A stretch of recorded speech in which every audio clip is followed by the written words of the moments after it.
This is the Web Platform, episode number 101, Browser Wars and Standards Battles. And on our panel today, we have Danny Blue. Hey, everybody. And myself, Eric Isaacson. And our guest today is Brian Cardell. And he has been a very strong force in the standards for the web over the past few years and beyond that. Can you tell us a little bit about yourself and what you've been up to? Well, I started using the web in about 1995, and I've spent a long time kind of just as a developer watching it from afar, and it didn't seem to be working out real well. So I started following it a little bit more closely, and then I got actually involved around maybe 2009, 2010. Then we co-wrote the Extensible Web Manifesto with a whole bunch of people. I won't list names because that will be long and awkward. You could go look. And, I signed it. And since then, we've just been working on kind of fleshing out that vision and getting changes to the necessary standards bodies, getting developers aware, and now I'm working on this thing, Chapters.io, and I think we'll get a chance to talk about that. So that's me. Most definitely. So you've been coding for a long time, and you got into the standards around like 2009, 2010.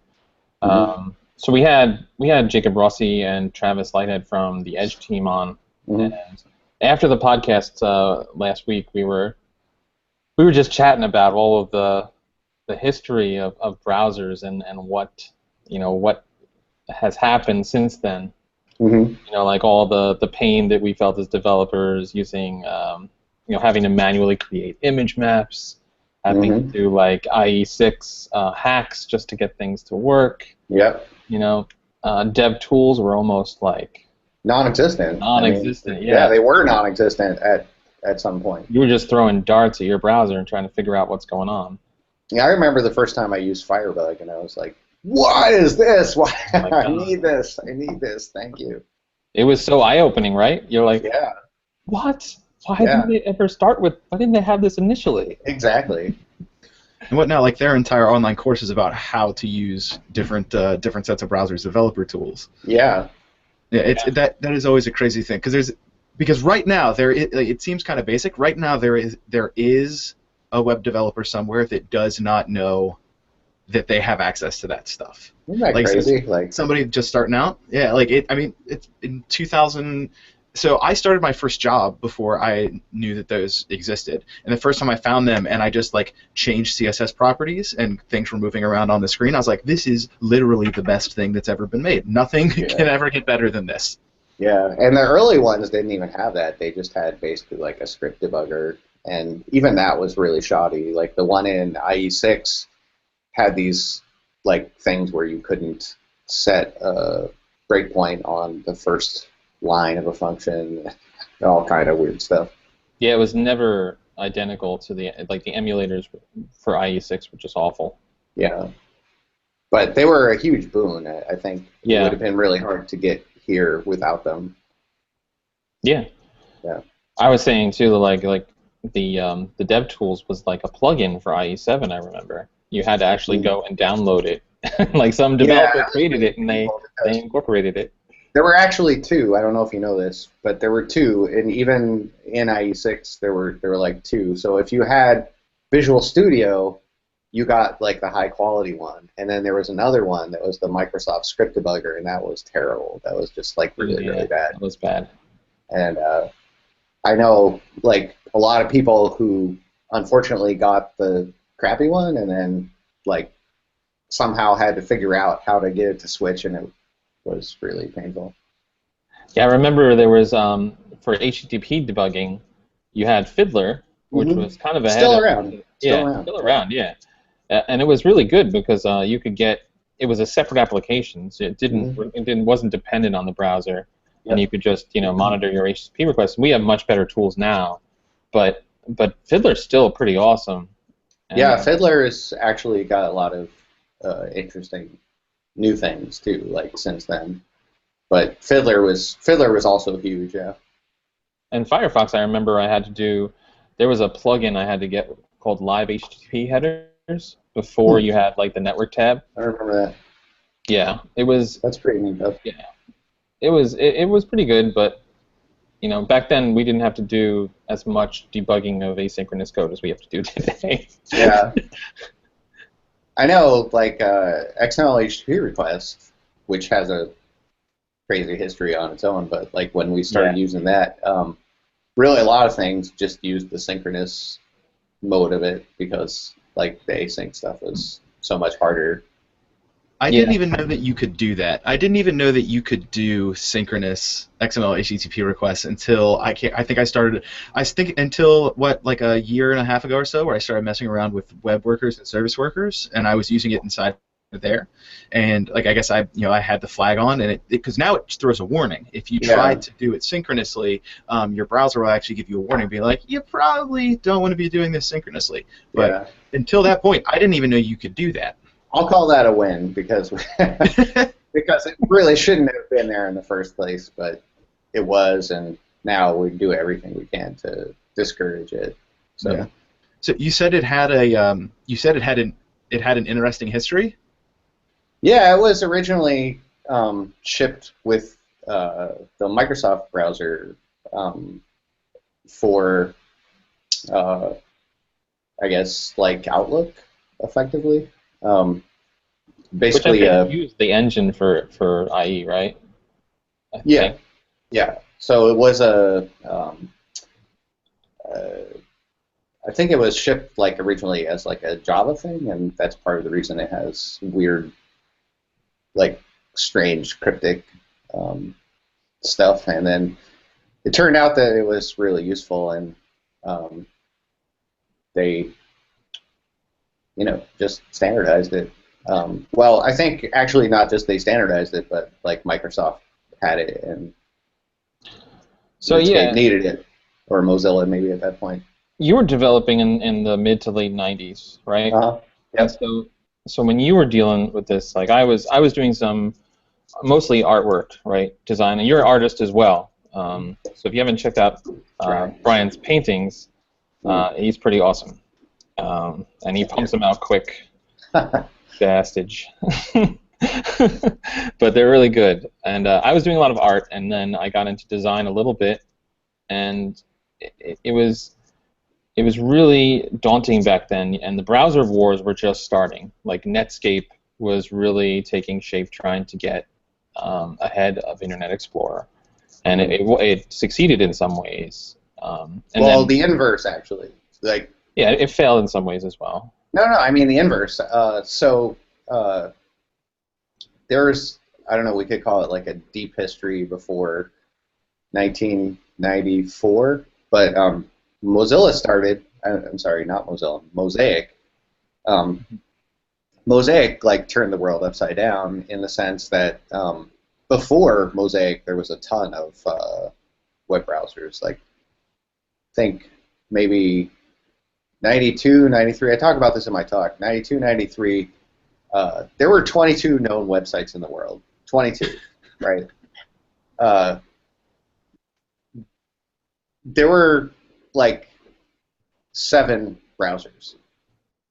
Like early web people made browsers, right? Like it was really relationship there. Yeah, it's like 1 in 3 made a web browser at that point, which is kind of crazy. But like they were, when you say enthusiast, they were really enthused. And part of the reason I think is because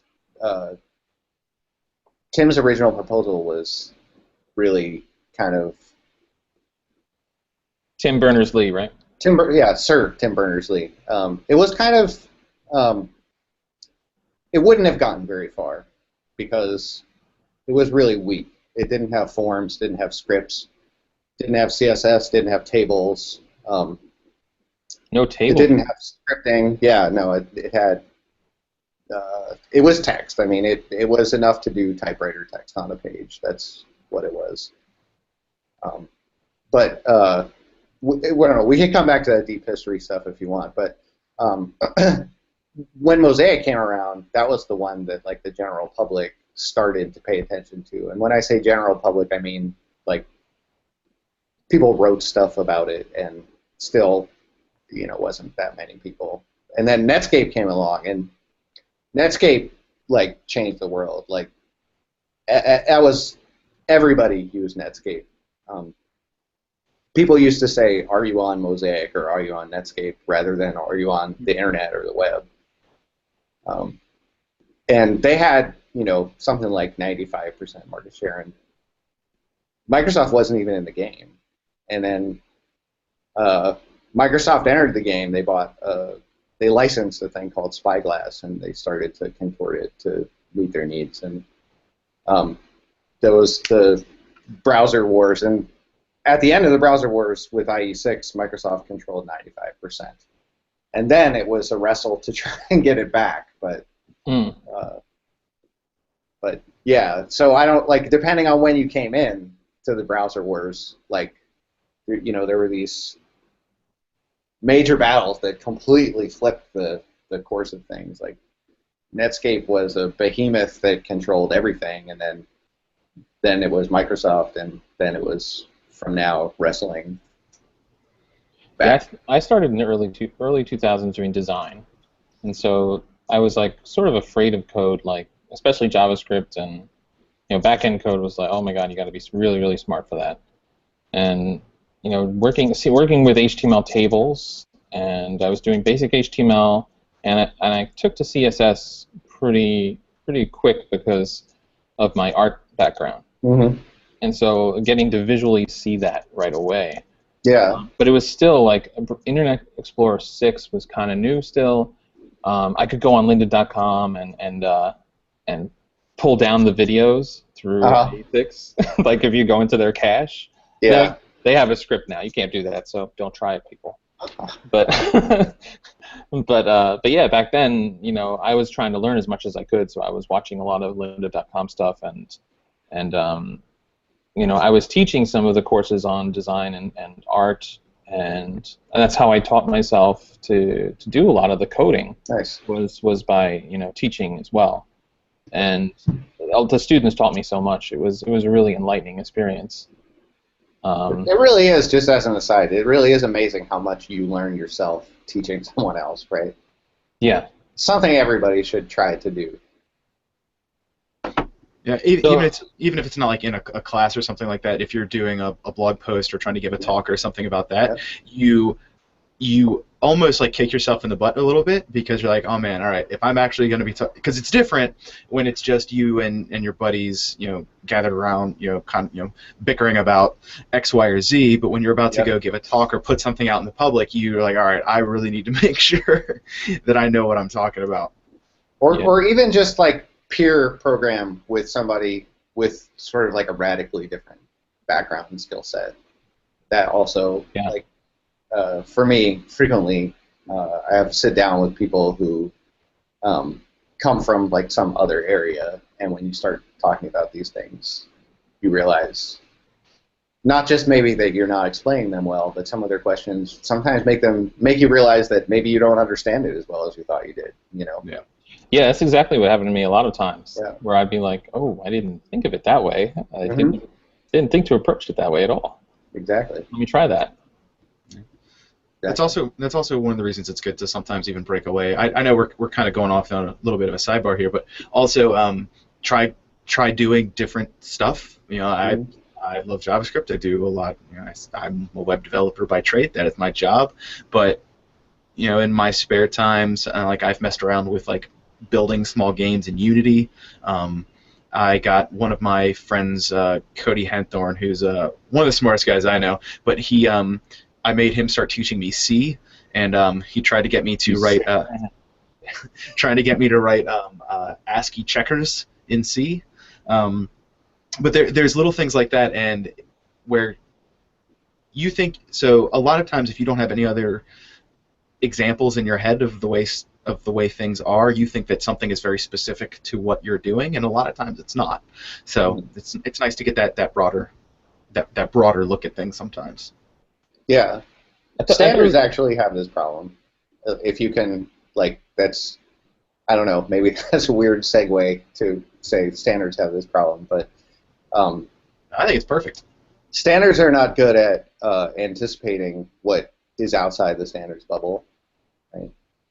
Um, like, I don't know how many people know this, but like I said, Tim Berners-Lee's original proposal was quite a lot different. He imagined that we would have apps and things, and that they would come across HTTP and all that kind of stuff. Like that part isn't foreign, but he didn't think all of that would be HTML. He thought HTML was something completely different. Well, the And implementation is never what you think it is. right, right. And I don't know if you ever read any of my blog posts, but I cite examples of that. There's a really great thing. Stephen Johnson is an author. He wrote a whole bunch of like books about all kinds of interesting things. It's actually, if you have Netflix, you can see you can look up. He did a series on there, really good. But he talks a lot about examples where like these things we take for granted every day, like they were created for some other purpose. Like their inventors thought that it would be something else. So that's one of the problems with standards is that without you know without those outside voices and seeing what people can do, it's really hard to know what they can or will or what they'll expect. So with that, can you take us through kind of like not like the full life, but kind of like the life cycle of how a spec maybe gets from how we get from Tim Berners-Lee saying, okay, we should be able to send these text documents across to what it is now. How come HTML changed instead of something else replacing HTML for a lot of the stuff that we use it for now? Yeah, well, even even Tim and most of the people in W3C wanted to replace it. They wanted to replace it with XM everything, like XML, XSL, XSL. That's how HTML, XHTML came about, right? Yeah, and the funny part a lot of people don't realize about this is that like XHTML really changes sort of everything, and a lot of people looked at it like, well, you just make sure that you close your tags. Your tags should be lowercase. Make sure you quote all your attributes. And you're kind of good to go if you just use the XHTML thing at the top.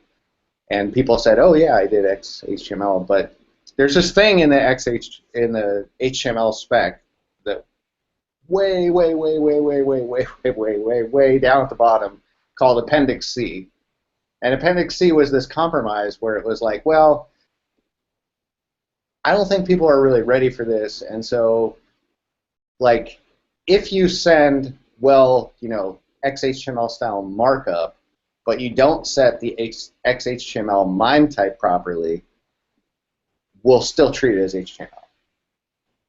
So even most people who think that they did HTML, they really didn't, because it was actually quite a lot different. Like, there are changes, impacts to all kinds of things. I am taking that off of my resume now. But that's kind of how we. So I guess that was kind of the driving force behind what we now know as HTML5, right? I would imagine like that's what so was HTML5 trying to. So HTML5 is really when I started. So I really started doing stuff in 2011 or so. So like that's right around where the idea of HTML5 was starting to be a thing. So was HTML5 debatable? So, but like what? So I guess what were the core concepts behind it, and what was it trying to fix then? Was it trying to fix like the XHTML stuff? Yeah. So so you had asked earlier like how we got to here, I guess, like how. Yeah. So obviously, when Tim started, there was no W3C, right? And so it was an IETF thing. He shared a proposal to Hypertext News Group, and I think they created like an RFC in the IETF. Um, and they have their own processes, and that didn't really work out. I don't think that there ever was actually like something accepted as a standard in IETF for HTML. And then they started the W3C, and one of the problems that they were having was that SGML, which is so we see things and we say they look like XML or they look like HTML because they have like angle braces and quoted attributes and tree-like thing. That actually comes from like the late 60s. These guys at IBM created this thing, GML, which is actually an acronym for their initials, or initialism for the initials. I'm not really sure, but that became SGML, and that was an international standard in like very close to when I was born. It was a past international standards checks, became officially a standard, I think, in like 85 maybe. So that was after DARPANET and the internet had come about, right? Yep. And this was already like a mature thing, and it was capable of like so much. And when Tim came along, he said, well, it should kind of look like that. But he didn't really know HTML, and so he just sort of faked it. And so, no, really. Proof that faking until you make it works. No, yeah, absolutely. No, absolutely. In fact, he didn't even really invent the initial language. Like what he did at CERN, they already had lots of SGML, and so he grepped their library and said these things look like they're widely used, so let's just call them the core language. My console. Yeah, right. So, the problem that they were having is that the SGML people, the international community of SGML people who had built their lives around SGML and this, all these ideas, they were giving HTML really a lot of crap, and so they came up with this idea that they could somehow bring everybody together, that maybe HTML wasn't really very good, and we could plan this successor. They went down this decade-long path, and somewhere in there, they basically decided to stop work on HTML. And Brendan Eich, creator of JavaScript, and Ian Hickson, and boy, I feel bad that I can't remember who else. But a bunch of them sort of defected and created the WG, to keep HTML5 alive, to try and drive forward the things that basically W3C wasn't working on. But I don't know. I think it's kind of proof that it's really requires acceptance for wide acceptance for something to really be a standard. It doesn't matter who writes it down or who calls it official if we don't use it. Yeah, and I remember, well, I don't remember specifically, but I remember hearing Brendan Eich talk about, how that all came about with JavaScript, and how Java and JavaScript are the same age. A lot of people think that one is older than the other, and yeah, very roughly, like within a year. Yeah, the name was sort of just a marketing type of thing, from what I understand. Yeah, it was originally called Mocha, I think. So I mean, it seems like a lot of these things happened, coincidentally, even like you're saying. Yeah. What if he didn't take on that HTML thing? We would have no HTML. What would it be like today? Mm-hmm. And he came out of Netscape, right? He was one of the founders of the Mozilla, was he? Yeah. And so from that, I remember Firefox and Netscape were both out together at the same time at one point. And I think Firefox, when I first started using it, was like a 1.2. And that was where I first started saying, I can probably do some web development. I felt so much more comfortable because of the way Firefox allowed me to debug visually. Mm-hmm. So I mean, the history right there, what for me was the start of the web that we have today. How do you see it, since you have a more holistic view on it all? If you ever read any of my stuff or you listen to my talks or anything, I use the concept of evolution a lot because I feel like it really is a lot like what you said, where in many cases it's like almost coincidental, the things that take off. Like you don't know.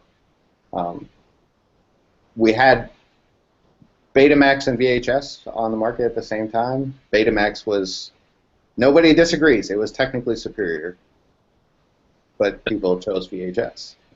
They were just why? Sony haters. I don't know why. I don't know why.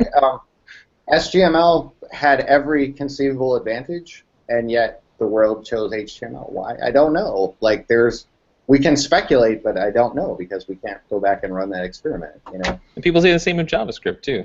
They're like, why Absolutely. That language Absolutely. is so awful? And I'm like, no, it's flexible. You know, that's interesting. Robert Caillou, do you know who he is? He is. Some people call him like the co-creator of the web, co-inventor of the web. No. I think co-conspirator is probably a better He thing. was the shadow, the he shadow was- DOM guy. Yeah, he was Tim's. Tim credits in the book, I think, says that like we couldn't have had the web without him, because he was really good at doing some things that Tim wasn't really interested in or wasn't good at, and together they kind of got it off the ground. But it's funny because early on, Robert said he advocated that we have like some kind of scripting language, and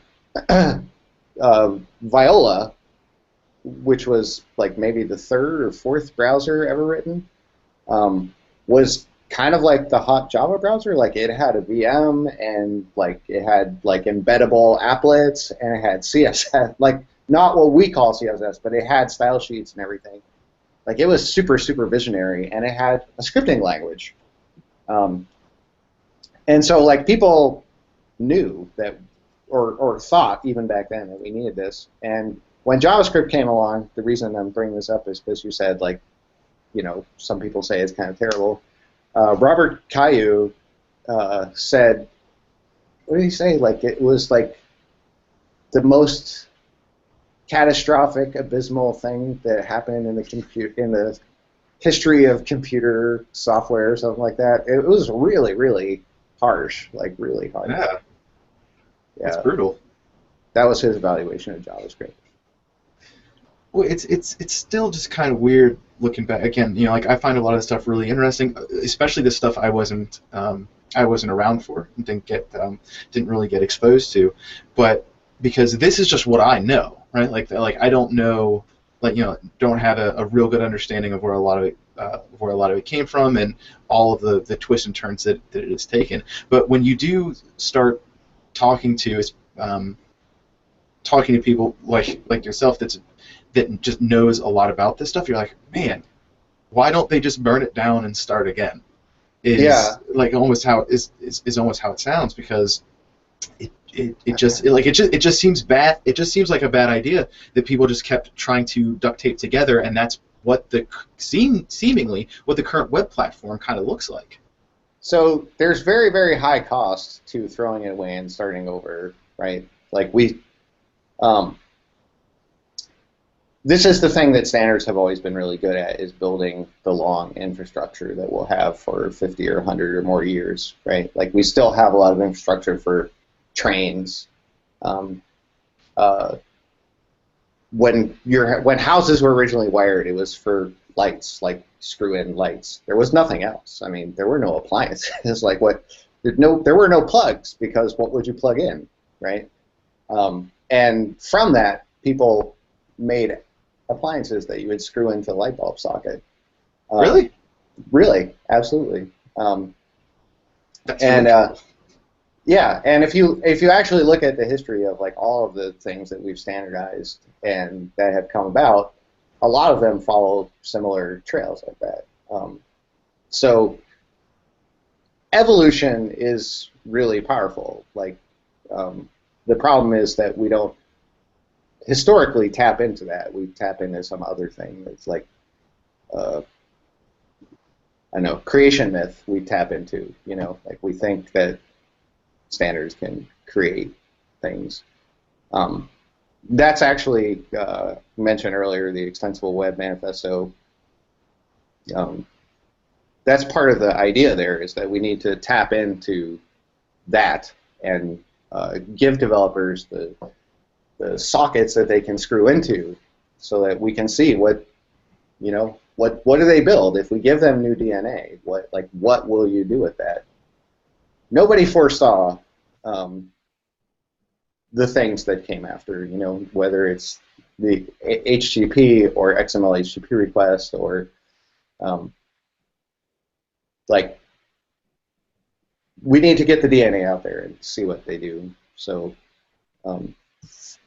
that's, you know, that's the idea of the Extensible Web Manifesto, and we'd like to see, you know, here are some outlets, and if we have ideas, even browsers, even like the Google team or anybody, like if you have an idea and it can be implemented in JavaScript, go ahead and implement it in JavaScript so it works in all browsers. Let's not create more of this stuff. You know, we'll figure out, because experimentation is necessary, right? Like, the only way that evolution really works is things have to fail, right? Yeah, we were saying that at the last podcast with Microsoft guys, you know, that we appreciate the diversity in the browser engines too, because that'll create innovation in itself by having that diversity. Because having everybody do the same thing is going to, you know, will definitely make that thing better and better, but it's not going to make, you know, really wide scope changes. It'll get narrower and narrower as the project goes on. It's actually, I think, probably the best thing that came out of the WhatWig thing, is that one of the things that they decided to do was like actually spec out how it works. So there were a lot of things that you would observe were the same at the output, but there were too many things unspecified, and so they went through and spelled out all those ways that browsers were working differently, and tried to get agreement on these arcane things, like these really, really arcane things that are the things actually that ended up causing a lot of pain for a lot of people. So yeah, with the you know, when I started, Danny, you probably don't. I think my first class that I took in design, even for the computer, was for Quark, and I was learning. Express. Yeah, it was Quark Express, and that was like for print stuff. And you know, I learned InDesign after that, when that finally came out. But doing print work, you know, back then, print was still an industry that was, you know, not necessarily thriving, but it was still doing very well. And so you had a lot of people seeing that the web was getting, you know, bigger and bigger, and oh, well, now I have to get into the web. I'm a designer. I design for print, and so they were taking what they knew from print world and trying to fit it into the web world. And then slowly people started to say, no, you can't do that. And then a whole bunch of these innovative ideas using CSS and HTML came about. At least that was my take on it when I was watching. I think really one of the most interesting things that sort of proves that this is a good thing, and people kind of, I think, beat around the I think people beat around the same facts and sort of come to slightly different conclusions. But if you think about this period where they were doing XHTML, and I guess maybe, Nanny, you were just coming into like the HTML5 thing, like right in this period, nothing happened in browsers, because IE6 was like gone. Like, they disbanded the team. Nothing changed in web browsers. Not one byte of code changed. And yet, during that decade, if you were on, your experience got so much better. And if you were developing, your experience got so much better. And it's because we had some time to think about how to deploy this DNA to explore all these different things. And so, if we would have said we need those things to standards bodies, they would have been like, no, you can't do that. That's it's the fact that developers were figuring it out. And I think actually Remy Sharp, when he coined polyfill, I guess the only way we got here. You asked before, like, how do we get here? There's this chasm. How do you cross where Microsoft, who controlled 95% of the market, they weren't even making a browser anymore. Like, it was the same browser from a decade ago. How do you get there? The answer is developers. Developers can polyfill.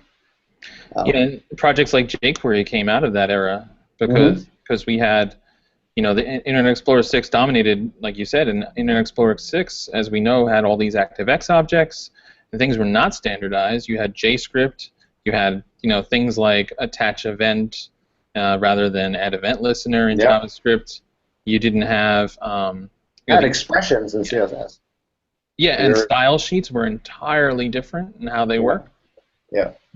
So it was a challenge, and so I think the jQuery team in particular really took up that challenge, and I think that's why jQuery was so successful, because it was very easy to do, to use, because you chain everything together, but it was like it evolved into what we have specs now, that we really don't need a lot of the jQuery stuff, but what they did was they gave us a lot of cross-browser compatibility. And today, we take it for granted because a lot of things get put into browsers quickly. They have life cycles that are very, very fast. JavaScript didn't change for like 9 years, I think, or something like that, before we got that next update to ECMAScript 5. And the browsers were very, very slow. It was like very waterfall development. But now it's changed. It's amazing. I think that in general, standards are just slow, and that when occasionally you have something that appears fast, it's either not really a standard, it's still an experiment, or it's actually the result of many things maturing at the same time that have been like through this long process. Like, I use the example of Flexbox. It feels like I know people in CSS that are like, who are into CSS, who are like, man, there's all these new things, there's Flexbox, and like, it just feels like standards are moving so fast. But like, the story of Flexbox goes back to like the early 2000s at least. So yeah, like, that's not fast. I don't know, like, compared to geology, maybe it's fast, but in the grand scheme of the universe, it's pretty quick. It's pretty quick, but for you and I, who have projects that ship on, schedules that are measured in days or months. So when I look at like some of the standards committees that are out there, the standards bodies, like ECMA, and you talked about this a little bit, and about the jQuery group, the organization, the foundation. jQuery Foundation. Yeah, so these committees and work groups, which ones are relevant today? How do they work? Because like, I look at specs as a developer on like GitHub or W3C, and it's interesting to me. I don't understand all of the complexities because I'm not in that design of it. But I'm trying. It's hard for developers to really read through, I think. It is really hard, especially when you get like things that are on the fringe. There's like, that could sort of go either way, and sometimes there's disagreement about who owns the standard, or. So how do we help as developers then to provide that feedback to the work groups? Yeah. So I think that in terms of JavaScript, it's ECMA is the standards committee. In terms of HTML and the DOM, it's a toss-up between what way again, W3C. Like, most of the practical work, I think, day-to-day kind of stuff is definitely what way. And when it comes to CSS, it's W3C. And when it comes to protocols and things, it's IETF. All of them work differently, and interestingly, pretty much all of them were created because the one before it was failing at doing what they wanted to do. So how can we help standards? I think the way that we help standards is by getting a voice into standards.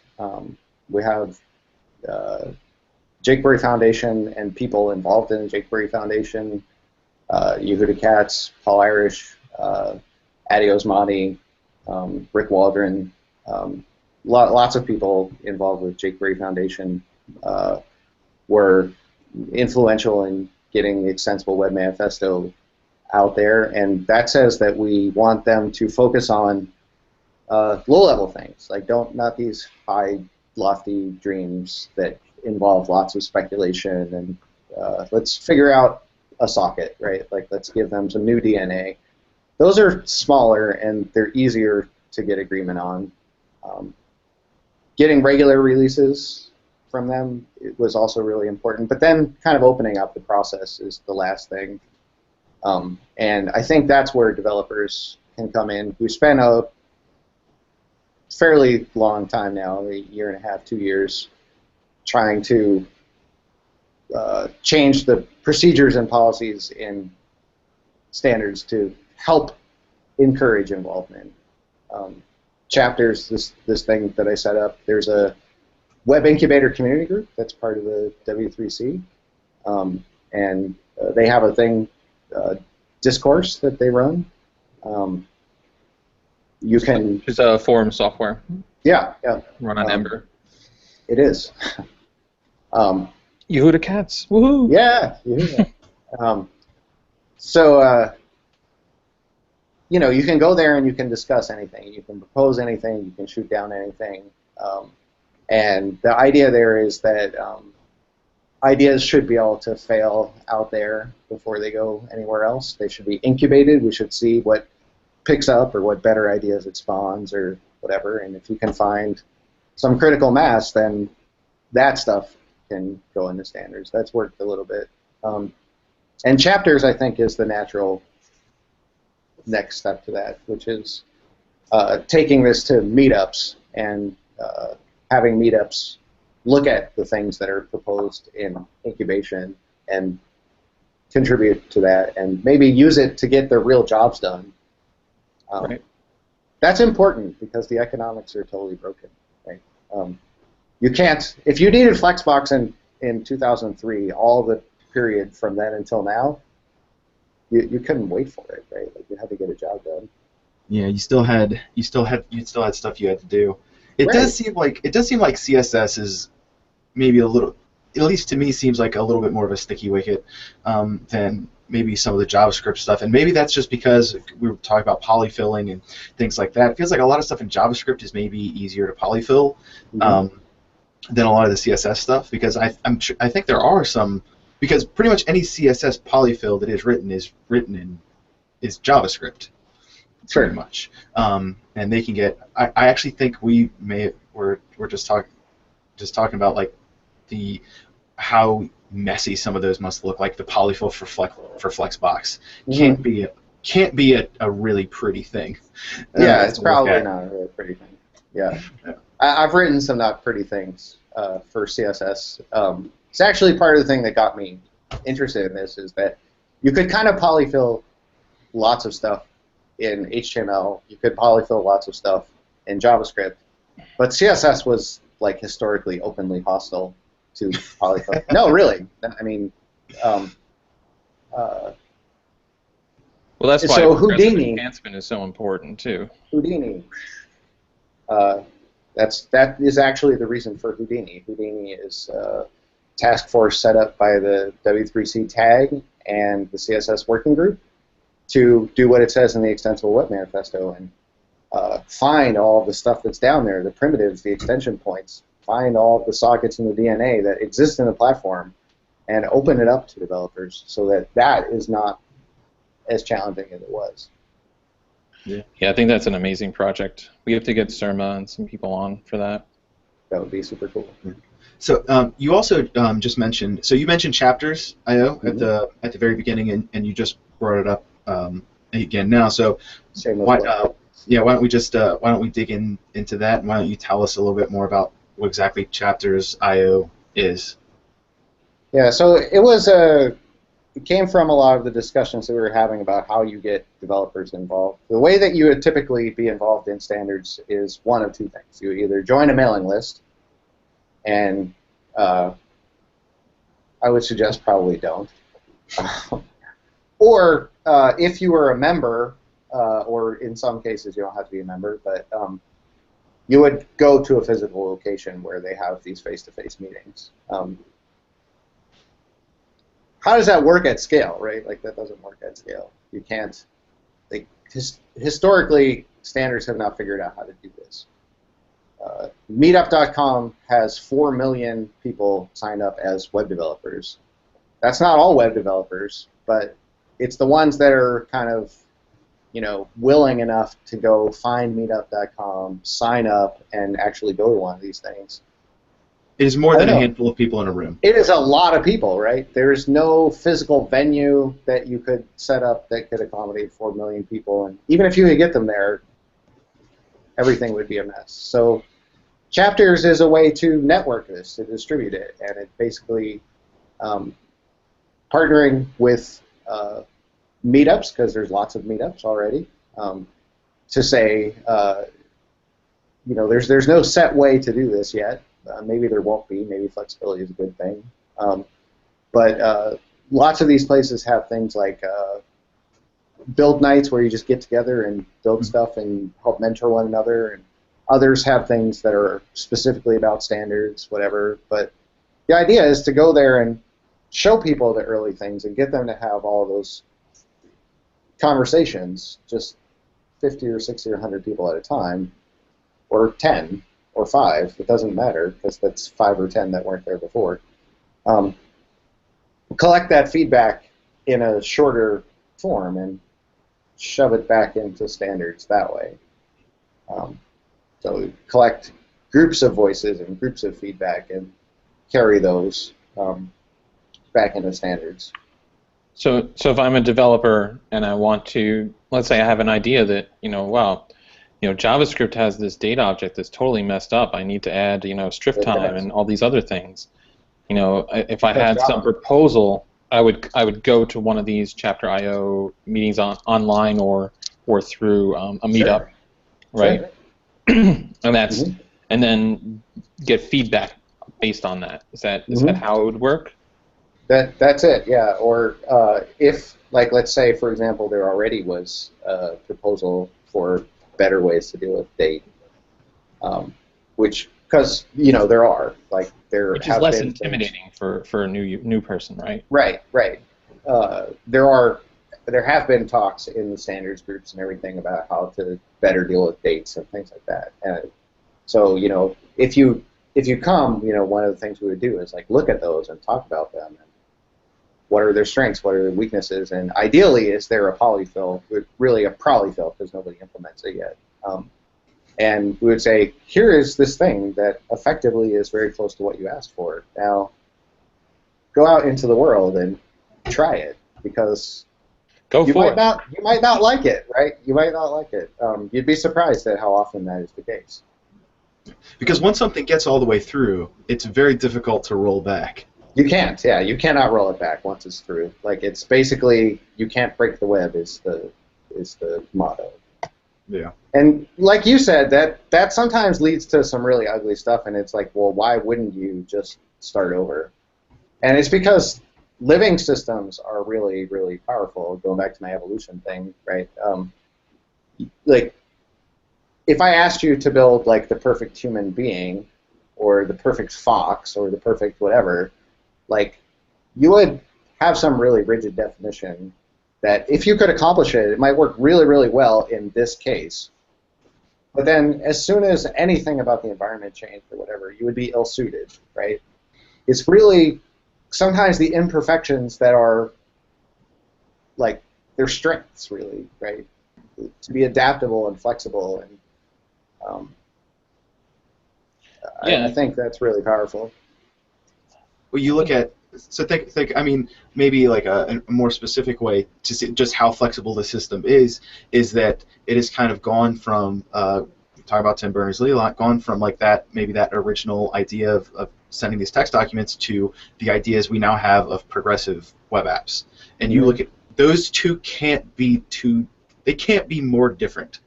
And Yeah, I mean, in I some guess, ways, yeah.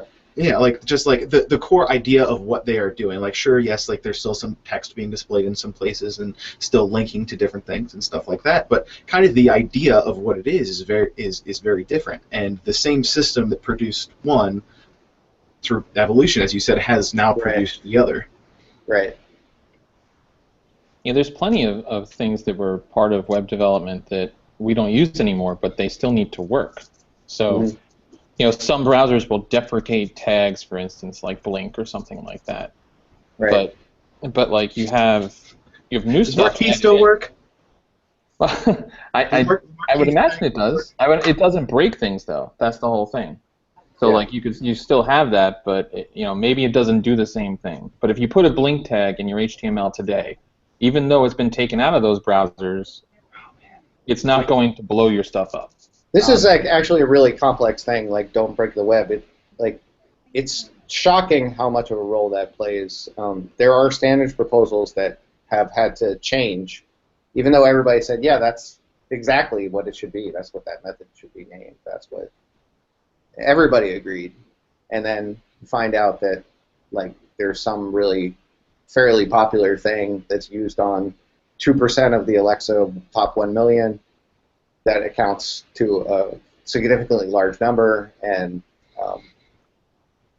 yeah, you can't do that because you'll break all those sites, you know. And it's like that really arcane, obscure stuff that until it was spec'd out, really, to be interoperable at that level would be nearly impossible. Yeah. Well, we would kind of go back to the same problem we had before, which is what jQuery helped solve, right? Which is everything being, except I mean, it would be, you know, more like again, like you'd kind of have to build things for backwards compatibility, but now like things, we progressive enhancement and things like that that Eric was mentioning, we're talking about some of the things that polyfills help us do. We can look forward because we know the thing that will work in the future will work now. I guess if you can think about it that way, like same like with like all this stuff, the new stuff in ES6 or ES 2015 or whatever else for JavaScript, you know that the stuff that you will write later, if you could go back, if you could take it the same code, it's still going, you know, like for the most, like a lot of the things are still going to work. It's not going to blow your stack. ES6 was a terrible example because a lot of those things are not going to work.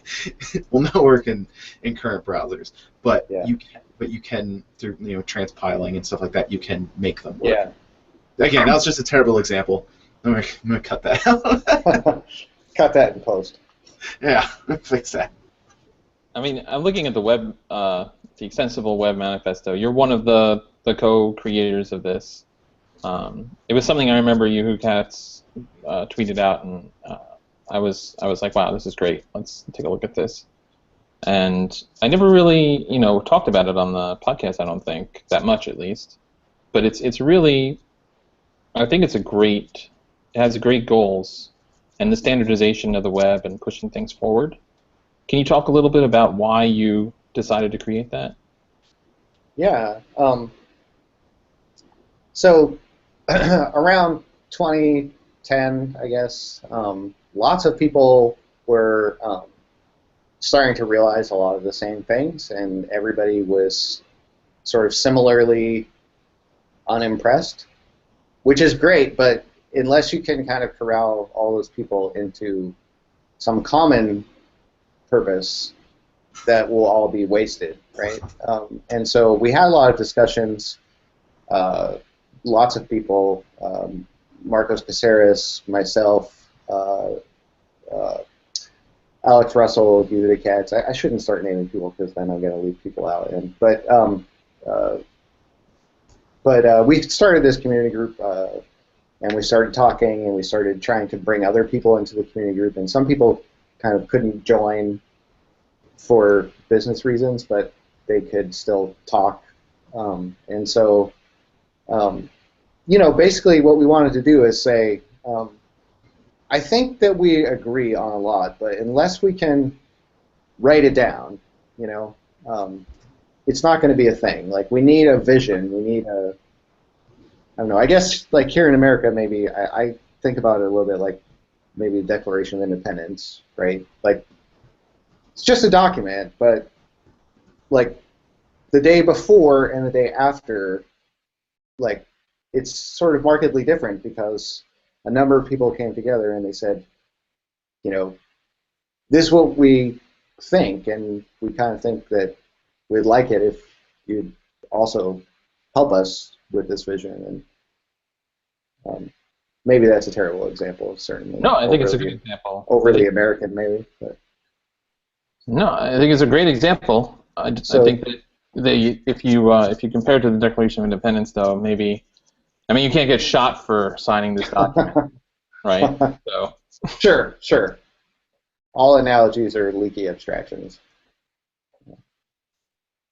No, this is good. I think the Extensible Web Manifesto was, well, I mean, I'll stop going on about it. I think the most important thing about it is that it's winning. So, I mean, it is like cited. It is like guiding principles in ECMA, in W3C, in what way. I don't know specifically that it applies to IETF, because IETF is sort of broader, and the things that it does on the web a lot are about protocols. And, but yeah. No, go ahead. No, I think that that's the real thing, is that it enabled us to, like, create a movement that got somewhere. Because if we didn't get anywhere, then it's just a silly document that we spent too much time trying to get agreement on. I do want to talk about two projects that you mentioned earlier a little bit more. And I know Danny's got to get out of here because he has to get back to work. So I want to say thank you for coming on, Danny. Yep, no problem. And thanks, Brian. It was great to meet you. It was great to meet you. Like I said, I find a lot of this stuff fascinating, especially things that I just wasn't around for. And so it's cool to hear a little bit more about how they came about. So sorry I have to cut out a little bit early, but I have some RX streams that are not behaving the way that I want to, and I have to make them work. so jealous. All right, but bye, guys. It was good to talk to both of you. Bye. Bye, Danny. So chapters.io